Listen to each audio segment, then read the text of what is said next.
Hey guys, we're back again, this time focusing on a very important part of your thesis or dissertation, especially in the beginning phases. So one of the things students are told most frequently when presenting their ideas is to narrow the scope. So what is the scope and how do we narrow it? Well, this can be an extremely frustrating part of the process, so we'll work through it in detail.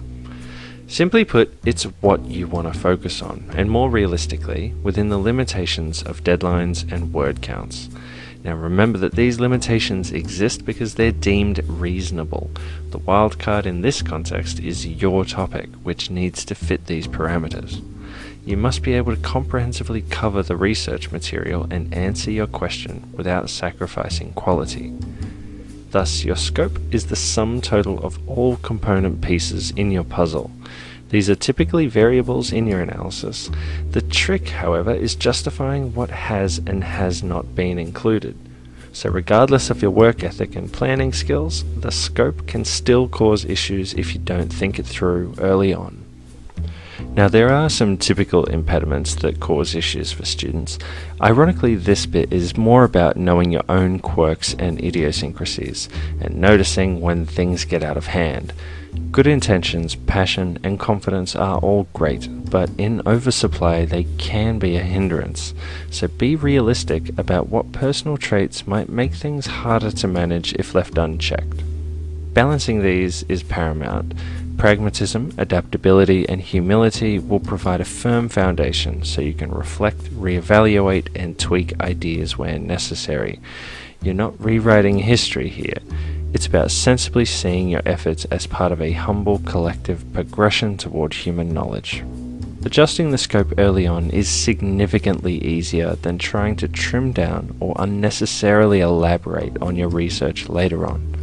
If you wait, then your focus will be on a battle against the parameters of the assignment, rather than on the subject matter where it should be. So is your scope too broad already? Well, you may notice some of the following traits in your preliminary overview of the research topic. If your searches only turn up books because plenty has already been published on the subject directly, it can be an issue. If the value of your analysis rests on reconfirming already well-explored conclusions and opinions, then alter or scale down the variables to fit more specific and specialized contexts. Considering that 50 pages is roughly a single chapter of a published academic book, a thesis can only cover a set amount of material by comparison.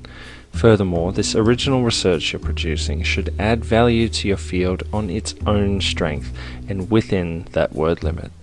Now, to narrow the scope, there are some levers of adjustment that you can use.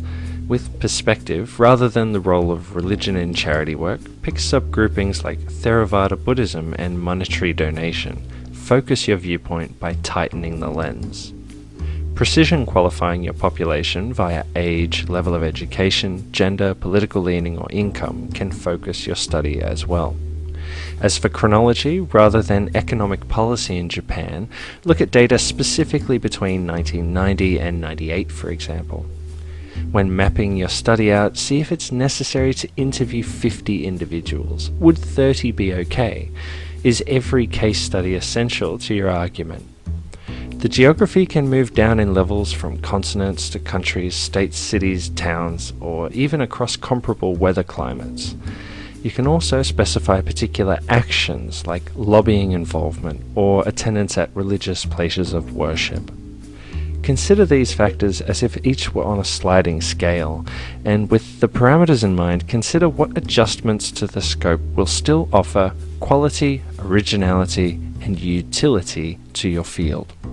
Now, on the flip side, your scope may also be too small. Apart from adjusting the variables as mentioned, if you've gone too specific, the ultimate problem is that you won't be able to support your research with sufficient data. Furthermore, if generating new data, your premise for a meaningful conclusion becomes harder to justify if it cannot add value to a specific area of academic interest. Aside from adjusting the variable settings, little can really be done with projects that are too small. Here, it's best to reconsider the question your research seeks to answer. If you cannot broaden your research by adding layers, then you may need to change the question. So guys, thanks for tuning in. I'll leave any info links in the description, but if you like this video and want to see more, then subscribe. Till next time.